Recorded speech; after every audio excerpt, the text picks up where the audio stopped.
Hello and welcome to the Webinar Talk Show. I'm Liz Green. And I'm Tom Singer. And Eliz and I started the Webinar Talk Show as a way to show everybody that webinars don't have to be long and boring, and they can be better than a talking head over PowerPoint. Absolutely true. And we've noticed there's a lot of webinars going around right now. And I have a new word that people are using, a hyphenated word, zoomed out.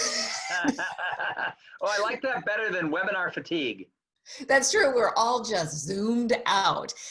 But here we are on Zoom this morning, bringing you something new and helpful and hopefully a little bit of fun. I know a lot of us, all of this uncertainty is causing us to be weighed down, perhaps less productive than we have been in the past, perhaps staring blankly into our computer screen, wondering whether you'll ever put together two words in an intelligent way again. Our guest today has some information, some strategies to get us moving again, because we're going to need to get moving again. Patrick Allmond, what he does is help people make slight progress forward every day so that no day is wasted. I love that. Welcome to the Webinar Talk Show, Patrick Allmond. Welcome, Patrick. Hey, this thing on? This thing working? It's on. Technology is awesome. Sometimes you just have to roll with the flow. We had a lot of technology flow this morning. Things did not go according to plan, but we're here. Sometimes you just have to celebrate all the little things. Evidently, we're live on Facebook and we're recording this. Let's move forward, Patrick. Sweet. Sweet. I love what's in your background. Stop doing nothing. Tell us about that. That is a phrase I came up with maybe 12 or 13 years ago. And by the way, the reason I remember the exact time is because I've had to do some trademark enforcement recently. This is kind of weird. Sure. Yeah. But almost everything I develop is basically me reaching around and kicking my own self in the hiney. And I think there were some times in my business about, like I said, 12 or 13 years ago, where I was just not making the progress I was happy with. And so this is something I think I started saying to myself over and over and over every single day. And I think I mentioned it to someone, and someone said, that's a good idea. You should talk to other people about doing that, because really everything I kind of do falls underneath that umbrella. So yeah, it was mainly a Patrick self-kick, Patrick in the rear end, and it served me well for 12 years. So what does it mean? Stop doing nothing. How does that now go to the way you serve your clients? What it is on the personal side, it's obviously taking action every single day. But on the business side, where I spend a lot of my time, it basically is showing people how we have to make a plan to make, like Eliz said in my intro, some small incremental steps every single day in our marketing. We do a lot of marketing assistance, coaching, Facebook advertising, and in every single day, we have to make some small step. I love making big steps, but small steps. Set up this Facebook ad, do a Facebook Live, render some video, record a podcast. Just every single day should be not filled and not crammed, but have a good productive 60 or 120 minutes every single day, spreading your message, selling your product, boosting, your audience and helping someone. Just there are no 0 days. It's almost like the opposite of that phrase. No 0 days. I'm a big believer in no 0 days. That's really smart. And I know as a solopreneur, everything's on me. And ever so often, the marketing is what is way back there. I don't get to it as often as I should, mostly because I feel like I have to be doing so much to market. I don't do anything. I would imagine this is kind of your sweet spot. Yeah, as we've learned, as all of us have learned, because the three of us have been to our share of conferences. I mean, I don't know how many combined experiences we've served on and off stage, and to the side of stage and behind stage. It's a minute or two, I would imagine. We hear so many different ways to do things. There's the podcasting people and the webinar people and the launch people and the sideways newsletter people and the regular newsletter and the post. I mean, come on, let's not even go there. But when all that stuff hits you, it can really overwhelm you. And then you get into, you know, that analysis paralysis where you have no idea where to start, because every single person you've talked to about marketing says, my way will make you $1 million. And you've tried all of them and you still don't have $1 million. This is true. I am lacking that $1 million. Yes, me too. I've got like $33, I think, in the bank, something like that. Enough for a cup of coffee. So Patrick, what do you do with so many gurus, so many experts telling you my way is the only way, don't listen to those people over there, and then you look over there and those people are like, don't look behind that curtain? How do you even sort through it? That question, I think my best answer to that question, because I actually answered this in a Facebook group earlier today, is I look for the people that can show me quantifiable results. You know, I'm a capitalist at heart. And if you want to show me that something works, show me the money. I don't need Facebook likes. I don't need Facebook reach. I don't need retweets. That stuff feels really good. But as we've learned in the speaker world, as we learned of doing stuff for exposure, you know, you can die of exposure. And that's all, for example, a lot of that social media stuff is just exposure. No, show me how I can, you know, show me how I can take someone from a Tom book to a Tom landing page to getting some coaching from Tom, so Tom can show me how to, you know, put a return in my bank account. When Tom, you know, for example, find someone who can basically show that quantifiable return, then that's a guru I will follow. I don't need a Facebook like guru. I don't need a Facebook engagement guru. I need a put me some money in the bank guru. Right. And that is what business owners and CEOs and marketing directors are looking for right now. There's a lot of feel-good marketing going on right now. And in fact, we've talked on this show quite a bit about all of the advertisements seems to look a lot alike right now. It's all, you know, there's piano a piano music playing, there's a nurse and a firefighter. Of need. Right. We're in this together. Yeah. Right. Which is lovely and was innovative 6 weeks ago. Now everybody's doing it. How do you approach that appropriate marketing at this point? I think it's good to be, you know, sensitive and aware of what's going on. I am as much as anybody, but the work I've been doing for clients hasn't really changed from December until we're May 4th. Is the you know, we focus a lot on paid lead generation, getting people into email lists and selling them. That stuff hasn't changed. And first quarter of 20 has been personally my best business coaching quarter ever, because I'm getting results for my clients, and all that stuff we were working on in 2019 that carried forward to the first quarter. I've had my best first quarter. A lot of my clients I know have had my best first quarter. And so we have added some sensitivity to it, but our general strategy is still pretty much the same. Is you know, 24-hour lead generation, making sure that we're serving people. And I think if one thing was to come out of this, I think that we were kind of doing stuff right already. You know, the way that I've been preaching to my whether it's, you know, my speaker friends or my other guru friends to do marketing, that really hasn't changed in the past 90 days for me. The emotional awareness, which I don't know if I'm that good at, but I'm not even sure, for example, like in my own email, that I've ever used the word virus or COVID in the past 90 days at all. I may be a heartless person as a result of that, but it doesn't even occur to me to say that. Well, that's interesting, because early on, and I mean like 7 weeks ago, I noticed that my inbox was all emails that said coronavirus or COVID. And it was things like pet shop owners telling me to wash my hands. And it's like, I don't know that that's my pet shop owner's best marketing use, is to tell me to wash my hands. But, you know, you say, oh, I haven't used, you know, that. So if you're not focusing on the crisis and you're moving forward and you're having the best quarter ever, which, by the way, I talked to another coach today who said their business is up because people are hungry to use this time to do stuff. So the coaching business is up. So what do you think's going on? I think that those of us in the world of education have a real opportunity here. And, you know, we the three of us are connected to a lot of people in the thought leadership space.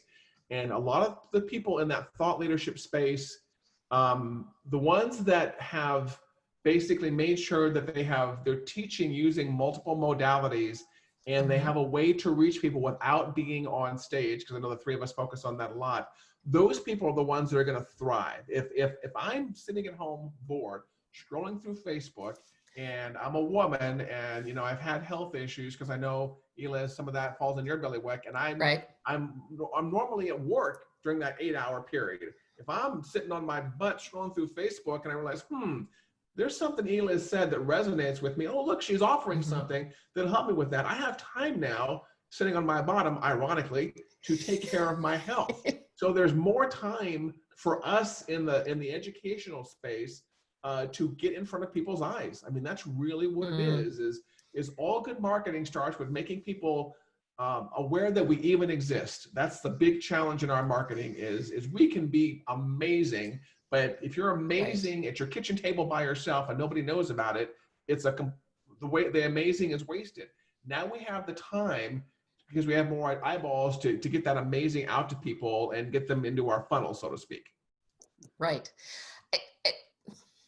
So I love it when people give me homework. So thanks for that. Yeah. I'm like, oh yeah, that's totally something I should be doing. Thanks. One of the things that I've been thinking about, my husband and I are sailors, and one of the things you do to make sure that there aren't leaks is you do something called a hose test. So you spray a hose over your boat, and from inside, somebody's spraying it with the hose and somebody's inside looking for leaks. This experience we're having right now is like a hose test for your marketing, right? Right. It's going to show you what's working and what's not. So clearly what you're doing is working. I think we're doing pretty good. Yeah. Which is great. Clearly lots of us needs to fix some leaks. So it's Patrick, a learning opportunity, whether you're doing something right or doing something wrong. It's a learning opportunity. Right. Exactly. So Patrick, we have a lot of people who we send this out to who are business executives, small business like solopreneurs like we are, up to larger companies and then associations. When people are thinking about their marketing, let's take this into the brass tacks. What should people be doing? What advice are you giving your clients right now? And what can someone listening put into practice today? I like to start with, I'll walk you through the 30-second version or 45-second version of when I onboard someone. If I onboard with someone and they cannot tell me in quantifiable terms how their business is doing and how it has gone up or down over the past quarter, then the first thing we basically start to do is measure. So find a way to start measuring it. And that's the first step. Matter of fact, I don't even start any marketing until we start the measuring first. And then after that, I'd like to get kind of an exposure plan in place. Just making people aware that you exist, and then we will eventually get into the lead generation side of it. But if you are, like I said earlier on, if people don't know you exist, you're not going to get very far. So for a lot of people that you know come on board, it's let's run some ads that aren't even interested in selling something, just making people aware you exist. The fact that you guys are doing this via video is awesome, because video is so important, I think, in marketing. It builds trust really fast. So I'll tell a CEO, you know what, let's do some really short videos and spend a ton of money on Facebook making people aware that you exist. And I don't want to get too deep in the weeds, but the other day I posted a video on an image on Facebook that I was getting video views for someone for like 0.0004 cents per video view. So exposure, I think, Tom, will be the first thing that come to mind, and because exposure is cheap these days.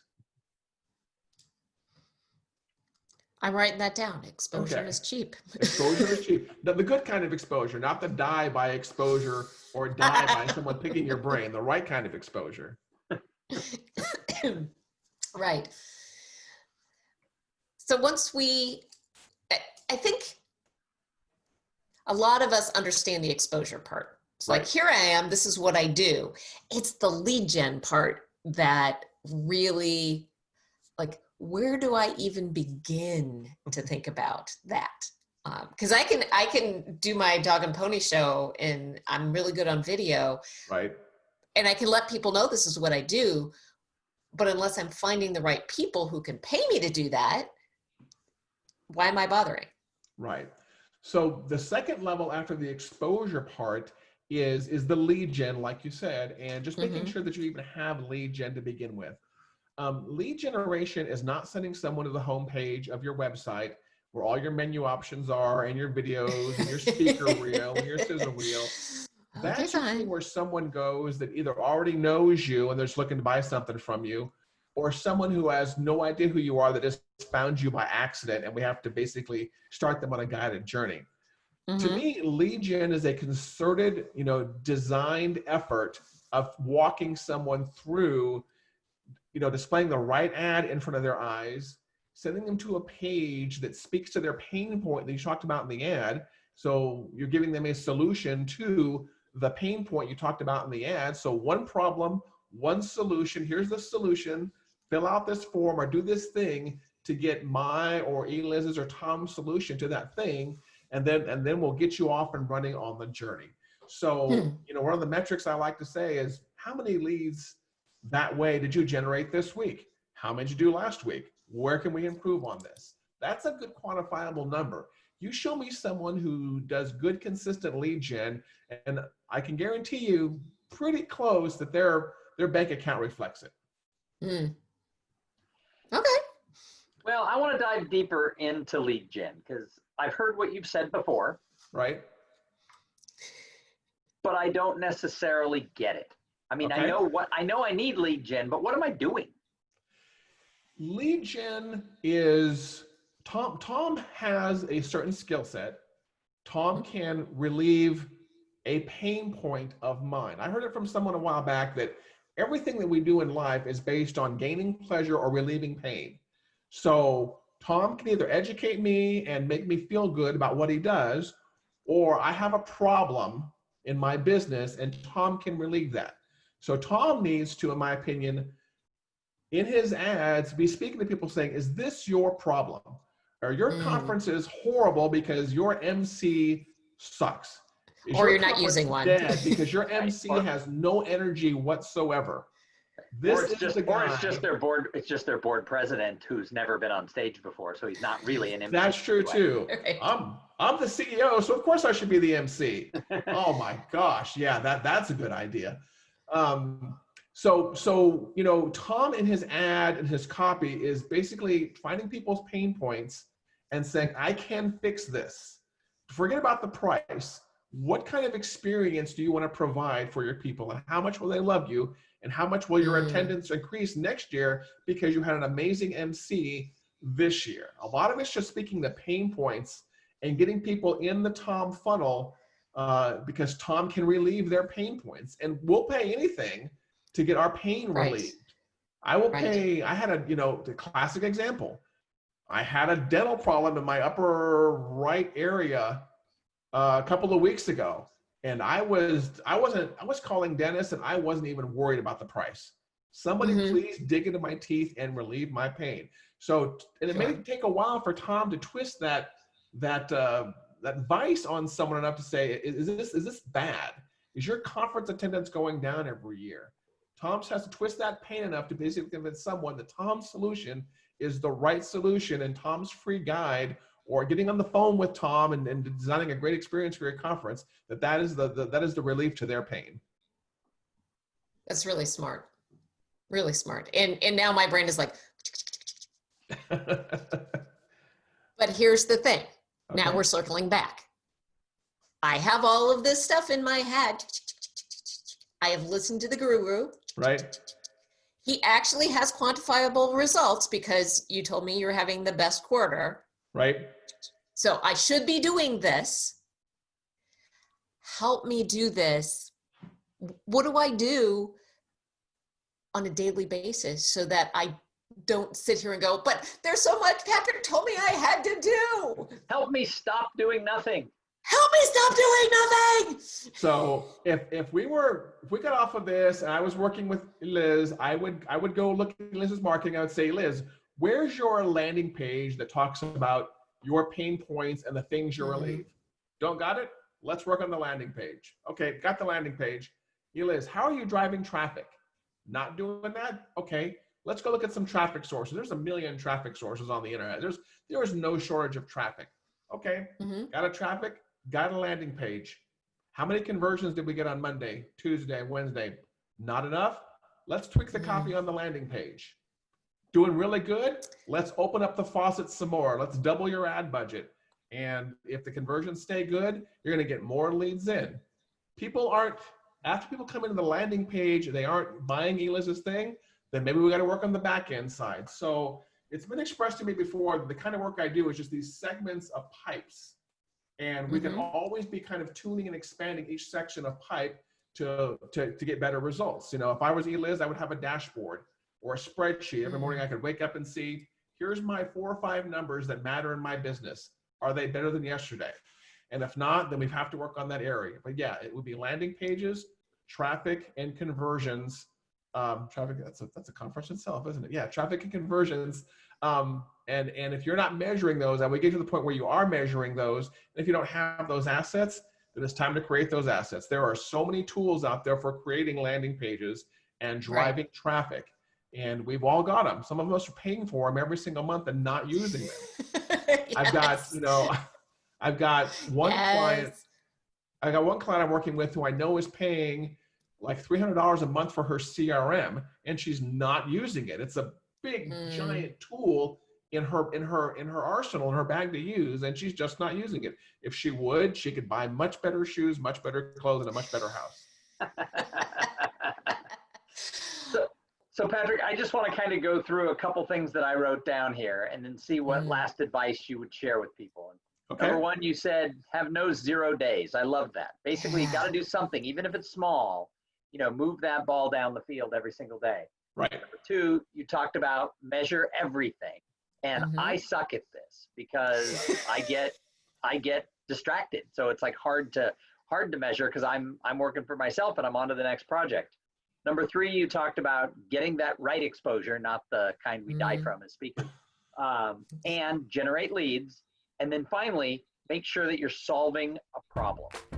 So that's sort of what I grasped from you. That was my 5 magic notes from Patrick. What else do people need? Oh my goodness. In the general Patrick philosophical world, I'd say, do we want to talk about personal stuff or business stuff? Either one. Maybe Okay. both. I am noticing that I am not a spring chicken anymore. No. Can't be getting older because I'm not. Yeah. Well, I don't shave this every day because I want it to be shiny on camera. I shave it because there's gray sprouting out of my head.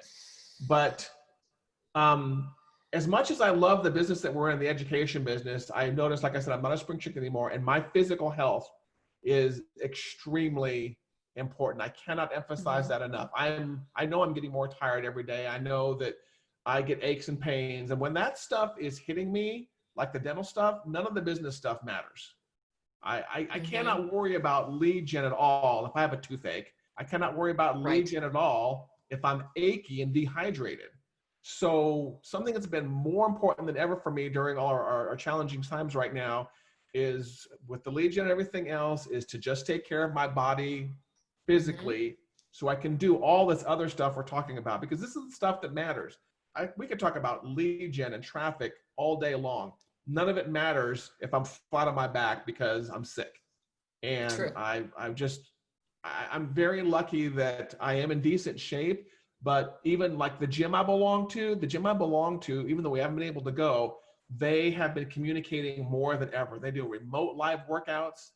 I was able to go there 3 or 4 weeks ago and borrow equipment for free. Well, I'm paying for the membership, but we're back to doing classes now. That it's just, they push that the physical stuff and the mental stuff kind of supports all the other stuff that we've talked about. I could not agree more with that. So hopefully the 3 of us, hopefully the 2 of you are taking care of yourselves, getting plenty of water. I've had 2 cups of coffee. I'll probably be on water for the rest of the day. I've already been out for a 1-mile walk around my neighborhood. Excellent. In a black shirt in 70-degree weather. So I've already had my sweat session this morning. So yeah, let's just take care of our bodies. That's just so important. Well, and on the business side, if you have people, it's the same idea. You have to take care of your people like you take care of your body, Right. because if you're not keeping them fed and hydrated with your relationship with them and encouraging them to keep their own bodies fed and hydrated, Good point. you Yeah. can't get anything done. And I would Exactly. add that in this time of social distancing, now is the time we also need to invest in those relationships that you were talking Right. about, not just with our employees, but with our customers, with our vendors, with our community, with our neighbors, with our faith community, etc. And I think some people, I talked to someone the other day and she said she does like 7-hour-long Zoom calls a day. She doesn't have time for anything else. And then her brain is whacked from staring at a computer for Yeah. 7 hours. I think Zoomed we need, out. we're zoomed out. I think we need to schedule that human engagement time as well. Yes. Yeah. Absolutely For true. those, for people that are solopreneurs or business owners at all, one of the things I think you realize, or you should realize early on, is that business never ends. It is always there. The emails keep coming, the text messages keep coming. It just never goes away. So if you don't do what Tom said, if you don't schedule that time and plan that time in, you're going to be consumed. I mean, I was up at 5 o'clock this morning, probably in front of my computer by 5:15, and I could probably stay on there until I, fall asleep, which I have before, on my keyboard at 11:45 tonight. You're not a real entrepreneur unless you've fallen asleep at your desk. That's my rule right there. Yeah. I'm just going to rest here for a second. Exactly. I sleep. There's a meme like that. I'm gonna sleep here, just fall over your face down on the beach. But yeah, Tom's got it right. You got to schedule that stuff in.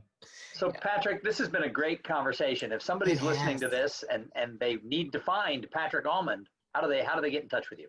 Stopdoingnothing.com. It should be right back there is the main website. There's phone numbers, there's email addresses on there. But you can also Google Patrick Allmond, and I think there's only Two L's. one or two of Two me. L's. And there's only two L's. Thank you. Two L's. I think I've seen one other Patrick Allmond on the internet, and he's white. So I've got this market pretty much on lock. So look for Patrick Allmond. Look for the dark one. My head's almost always shaved on the internet, and you'll be able to find me. But yeah, stopdoingnothing.com is the website. And I will say, you have always been so supportive of me, so supportive of our association, and so incredibly generous. So if you are somebody looking for help to stop doing nothing, I would encourage you to contact Patrick, because if you listen and do what he says, that's really the part. If you do what he says, you're going to be very successful. So thanks so much for joining us, Patrick. We really appreciate it. My pleasure. And thank you, the two of you, for doing this. And the two of you have supported me also. I still tell people that I remember my very first NSA conference. Tom was one of the first people I met, and was very supportive on that. I had like 3 or 4 small speaking gigs at my first NSA conference, I think, as a result of my connections via Tom. So you guys are pretty awesome yourselves. Fantastic. Well, we would love to be helpful to any of our event planner friends out there. I know lots of events have been switching from live to virtual, and rather than just trying to point a camera at the people who you thought were going to be live or reinventing the wheel, Tom and I actually know what the wheel looks like. We would love to help you organize your virtual conference or hybrid conference in a way that will be highly engaging, not only with the content, but also with your community, because those are the two things that are really important. That's why we come together. Tom, where would they find us? I think they can find us at webinartalkshow.com, and they can follow us on Facebook, where they'll get these broadcasts every Monday and Wednesday, because we've gone to twice a week now. Yes. And I only have to do my hair twice a week. That's why we went to twice a week, was solely for Eliz's hair. Hey, thank you very much for those of you who have watched this either live or on the replay. I know that Patrick's information has been valuable. We're going to be back in a couple of days with another really interesting guest. We always seem to find interesting people. We're going to talk about time management and attention management on Wednesday with Maura Thomas, the author of Attention Management. Fantastic. We'll see you then. Have a great day. Thanks. Stop doing nothing.